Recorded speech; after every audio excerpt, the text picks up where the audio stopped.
To je no ano, ty knihy to mohou způsobit, ale nakazí tě a máš fantazii.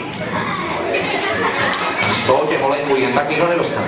A proto vám radím, jestli doma nějaké knihy máte, naložte to do nějaký vozíček a pěkně šup s tím třeba do sběru, nebo do řeky to naházet, do lesa odnést. Přesně tak, už jsme mu to řekli, že máme knížky rádi, že jo? A navíc, já si myslím, že knížka je tak hezká věc, že si zaslouží třeba i písničku. To zase budeme zpívat písničku? Jo. Já mám lepší nápad.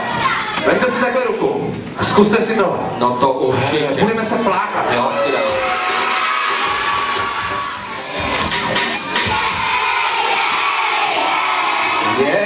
Já koukám, jak vy krásně zpíváte. Teď vy zpíváte hezky, skoro jako Karel Goti.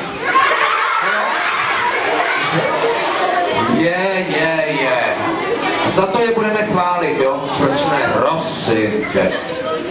Kdyby měli zaspívat něco složitějšího, to by si viděl. Je to tady jedno, je-li to vedle druhýho. Myslím tě, vůbec ne. Naopak, to bys viděl. I něco složitějšího by zvládli. Strč brskrskr. Tak to vidíš. Nebo kdyby se třeba měli pokusit o... Já vím, ale to by zvládli taky. V žádném případě. Ale já to zvládli. Teď to vidím, prosím tě. Naopak, já to vidím, že by to zvládli. Neumí nic. Umí. Tak dobře, chceš důkaz? Chci. A já z toho udělám soutěž.